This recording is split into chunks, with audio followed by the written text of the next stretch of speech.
नमस्कार बच्चों। तो आज हम उत्क्रांति विज्ञान भाग 2 के पाठ 1 घटक उत्क्रांति के बारे में देखेंगे।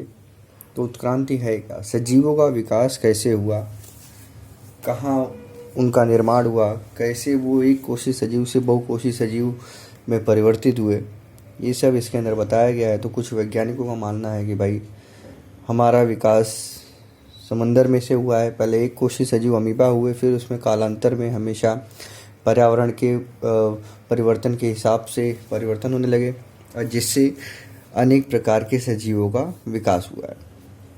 तो आप जैसे जानते हैं कि धरती पर हमारे विश्व में बहुत सारे सजीव हैं, बहुत सारे पेड़ पौधे हैं, बहुत सारे प्राणी हैं। तो उनका विकास कहाँ हुआ वो इस तथ्य में बताया गया है, उत्क्रांति, जिसे हम एवोल्यूशन के नाम से भी जानते हैं।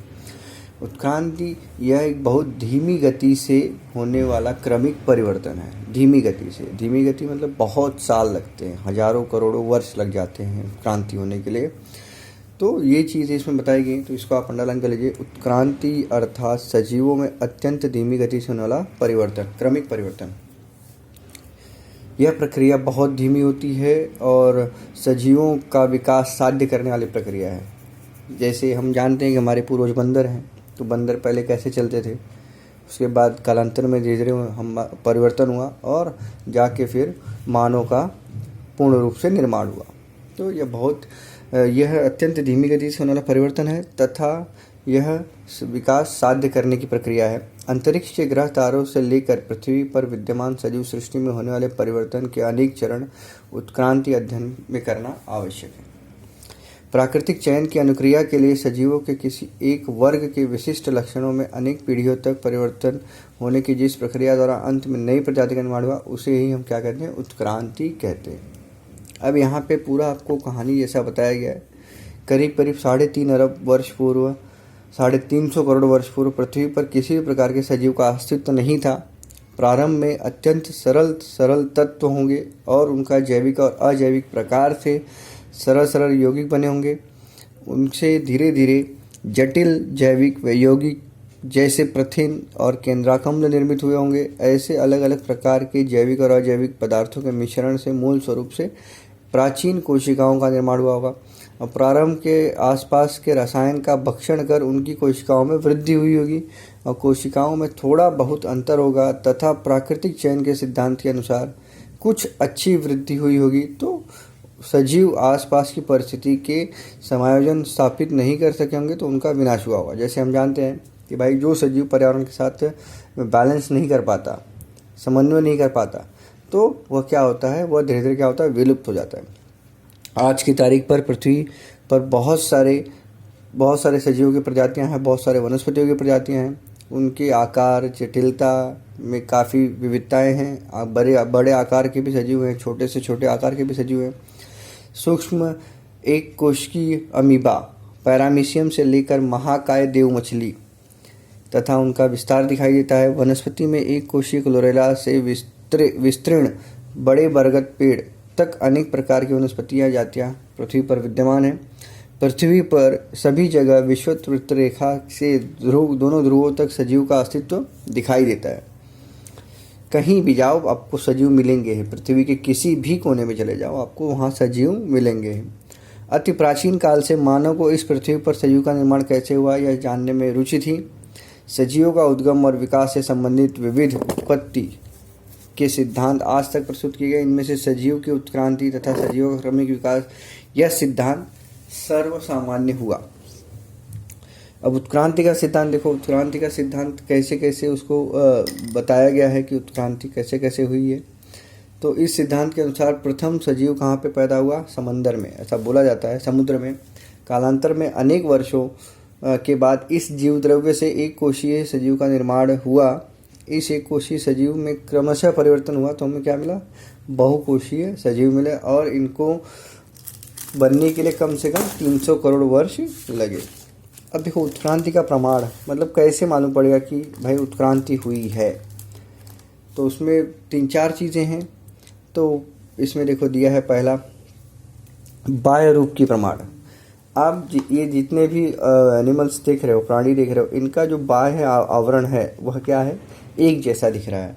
यह फल जैसे हैं, उनका जो बाह्य आवरण है वो एक जैसा दिख रहा है कि नहीं। तो ये एक हो गया बाह्य रूप की प्रमाण। दूसरा शरीर विज्ञान का प्रमाण। अब शरीर विज्ञान मतलब जो हमारे अंदर की हड्डियां पाई जाती हैं उसमें कुछ न कुछ आपको समान दिखाई देता है। देखते हैं ये जो आकृतियां, इनमें क्या क्या है। मानव का हाथ, बिल्ली के पैर, चमगादड़ के पंख और देव मछली का पर। इनमें प्रत्यक्ष रूप से कुछ भी समानता नहीं दिखाई देती, परंतु उन सभी प्राणियों के अंगों के कार्यों में भिन्नता है। ओके, और जिसके कारण उनकी रचनाओं में भी भिन्नता है, परंतु प्रत्येक के अवयव की अस्थियाँ मतलब हड्डियाँ जो हैं उनकी कुछ रचना क्या कर रही है, एक जैसी दिखाई दे रही है, या जोड़ों में समानता दिखाई दे रही है। तो ये दूसरा हो गया।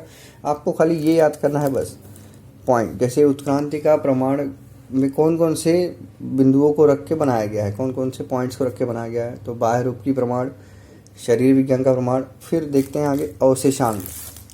अब अवशेषांग क्या होता है? अवशेषांग मतलब हमारे शरीर का वह अंग जिसका हमारे शरीर में कोई भी कार्य नहीं होता है, वो निष्क्रिय होता है, उसे हम अवशेषांग कहते हैं। देखो पहला लाइन अंडरलाइन किया गया है, सजीवों में नष्ट न होने वाले अथवा अपूर्ण वृद्धि वाले निरुपयोगी इंद्रियों को अथवा अंगों को हम क्या कहते हैं? अवशेषांग कहते हैं। तो अवशेषांग के ऊपर भी हम देख सकते हैं। तो ये परिभाषा आपको याद करनी पड़ेगी। और उसके बाद में हम जानते हैं कि अगर कोई भी अंग का हम उपयोग बहुत दिन तक नहीं कर रहे हैं तो वह अंग नष्ट हो जाएगा। ऐसे आप जानते हो कि हमारे पूर्वज जो थे उनके बंदर हैं तो उनके पास पूंछ थी, लेकिन कालांतर में बहुत पीढ़ियों से हमने उसका उपयोग नहीं किया, इसलिए धीरे धीरे वो ख़त्म हो गए। आगे देखते हैं। फिर ये नष्ट होने वाले अंगों की भिन्न भिन्न अवस्थाएं भिन्न भिन्न प्राणियों के शरीर में दिखाई देती हैं। ऐसे अव्यय यदि किसी एक सजीव में कोई कार्य नहीं करता तो दूसरे सजीव में वही अव्यय कार्य करता है। जैसे हम मानव प्रजाति, हमारे में कोई चीज़ कार्य नहीं कर रही है अव्यय, लेकिन वही अंग जो होगा वो दूसरे प्राणियों में कार्य करता होगा।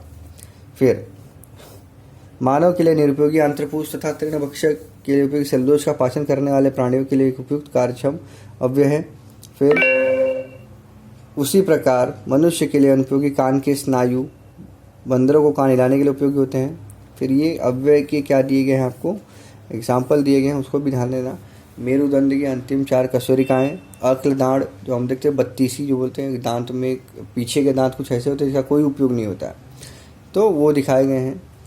फिर कान के स्नायु, हमारे जो कान के बाहर का पार्ट है उसका, वो भी क्या है, एक तरह से अवशेषांग ही है। और फिर हमारे शरीर पर जो बाल है, रोम, वो भी क्या है, एक तरह से अव्यय ही है, तो वो बताया गया है। फिर आगे है जीवाश्म विज्ञान संबंधी प्रमाण। तो आप जानते हैं जीवाश्म किसे कहते हैं। बहुत सौ वर्ष पहले कभी तूफान आदि और कुछ प्राकृतिक आपदा होने की वजह से जो प्राणी रहते थे, जो वनस्पतियाँ रहती थी, वो ज़मीन में दब जाती थी और उसके बाद फिर क्या होता था, जीवाश्म का निर्माण होता था। फिर उसमें भी आपको बताया गया है कि जीवाश्म विज्ञान संबंधी प्रमाण। अब इसमें C12 और C14 के बारे में बोला गया है, ये आप ध्यान रखिए। इसमें क्या है, जब प्राणी और वनस्पति मरते हैं तो उनका कार्बन ग्रहण करना रुक जाता है और उस समय उनके शरीर में C40 का मान क्या होता है, कम होने लगता है। और C12 या रेडियोधर्मी न होने के कारण मृत वनस्पति अथवा प्राणियों में C14 और C12 का अनुपात स्थिर न कर लगातार बदलता है। और किसी वनस्पति और प्राणी के मृत होने के बाद के समय का काल वह हम कैसे डिफाइन